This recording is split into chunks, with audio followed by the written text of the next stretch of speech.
السلام علیکم ورحمۃ اللہ وبرکاتہ۔ ہمارے خطبے کا موضوع ہے دل کو بگاڑنے اور زندگی کو پریشانی میں ڈالنے والے امور۔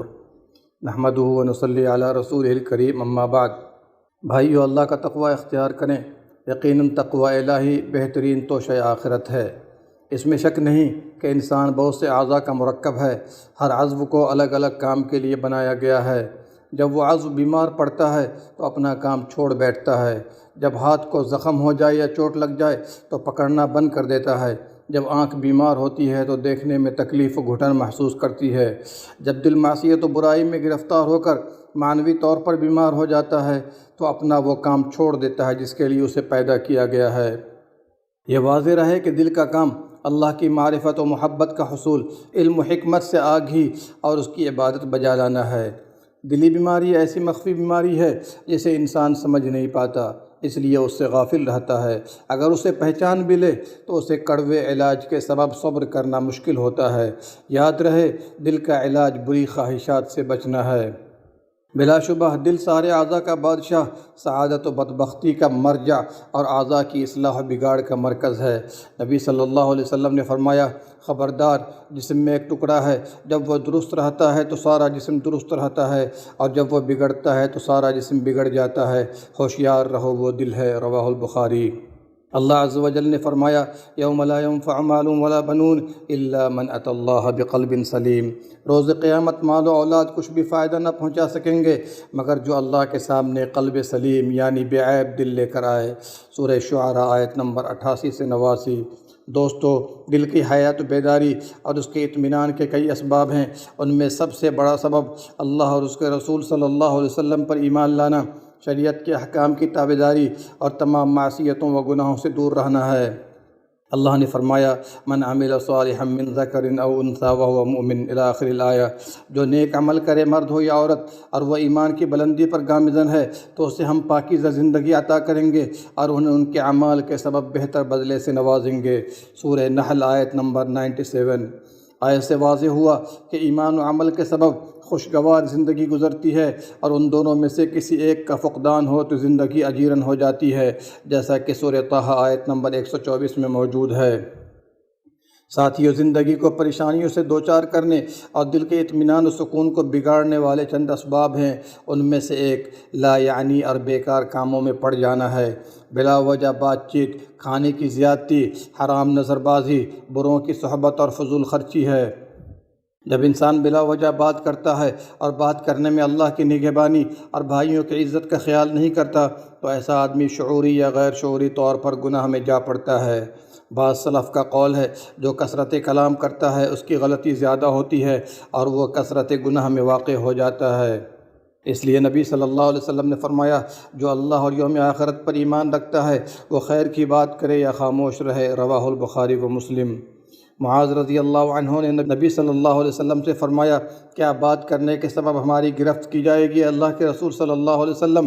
تو آپ صلی اللہ علیہ وسلم نے فرمایا، لوگ جہنم میں چہرے یا نتھنے کے بل اوندھے نہیں ڈالے جائیں گے مگر زبان کی تیزی کے سبب۔ رواہ ترمذی۔ زبان کی بے احتیاطی کے سبب حرام بات کرنا، آبروؤں پر کیچڑ اچھالنا، غیبت و چغلی وغیرہ عام سی بات ہو گئی ہے۔ انسان اپنے اقوال و اعمال سے نیکی و برائی دونوں کرتا ہے، پھر قیامت کے دن جیسی کھیتی کیا ہوگا ویسا ہی کاٹے گا۔ جس نے قول و عمل سے خیر کیا ہوگا وہ کرامت و شرف حاصل کرے گا، اور اگر قول و عمل سے شر کیا ہوگا وہ حسرت و ندامت کا سامنا کرے گا۔ نبی رحمت صلی اللہ علیہ وسلم نے فرمایا، اکثر لوگ اپنے منہ اور شرمگاہ کے سبب ہی جہنم میں ڈالے جائیں گے۔ رواہ ترمذی۔ اسی طرح جب انسان بری نظر ڈالتا ہے اور حرام چیزوں کو دیکھتا ہے تو اس کے دل میں بری خواہشات کی آگ جلتی ہے، یا لوگوں کی خامیوں کے سراغ میں جا لگتا ہے، یا لوگوں کے راز معلوم کرنے کے چکر میں جا پڑتا ہے۔ یہ وہ چیزیں ہیں جو دل کو تاریک اور ہم و غم سے بھر دیتی ہیں، سینے تنگ اور حسرتیں پیچھا کرنے لگ جاتی ہیں۔ بری نظر ابلیس کے زہر آلود تیروں میں سے ایک تیر اور اس کا ہتھیار ہے جس سے دلوں کو بگاڑتا اور برائیوں کو مزین کرتا ہے۔ اس لیے اللہ نے دلوں کو صاف ستھرا رکھنے کے لیے سورۃ النور میں ارشاد فرمایا، آپ مومن مردوں سے کہہ دیجئے کہ وہ نظریں نیچی رکھیں اور شرمگاہ کی حفاظت کریں، وہ ان کی پاکیزگی کے لیے ہے۔ اللہ نظر جھکانے کے سبب دل کو نور سے بھر دیتا ہے۔ اللہ نے آیت نور میں ارشاد فرمایا اپنے اس فرمان کے بعد کہ مومن مرد نظریں نیچی رکھیں، اللہ آسمان و زمین کا نور ہے، اس کے نور کی مثال ایسی ہے جیسے ایک طاق ہو اور اس میں ایک چراغ ہو، الی آخر الآیہ۔ جب دل منور ہوتا ہے تو چہار جانب سے خیر و بھلائی کی آمد ہوتی ہے، اور جب دل برائی کے سبب تاریک ہوتا ہے تو ہر جانب سے شر و بلا کا بلاوا ہوتا ہے۔ اہل ایمان جب پیٹ کو کھانوں سے بھرنے کی عادت ہو جاتی ہے تو یہ سب سے برا برتن ہے جسے انسان بھرتا ہے۔ نبی صلی اللہ علیہ وسلم نے فرمایا بنی آدم پیٹ سے برا کوئی برتن نہیں بھرتا، اس کے لیے چند لقمے کافی ہیں جو اس کی پیٹھ کو سیدھی رکھ سکیں۔ اگر لازمی طور پر زیادہ کھانا ہے تو 1/3 کھائے، 1/3 پانی پیے اور 1/3 سانس کے لیے رکھے۔ رواه الترمذی والنسائی۔ کھانے کی زیادتی بہت سے شرور کی طرف لے جاتی ہے، اعضاء کو برائی کی طرف کھینچتی اور نیکی و عبادت کو بوجھل کرتی ہے، اور آپ کے لیے یہ دونوں خرابی کافی ہے۔ جو پیٹ کے شر سے محفوظ رہا وہ عظیم شر سے محفوظ رہا۔ شیطان اس انسان پر سب سے زیادہ حکومت کرتا ہے جو پیٹ کو کھانا سے بھر لیتا ہے۔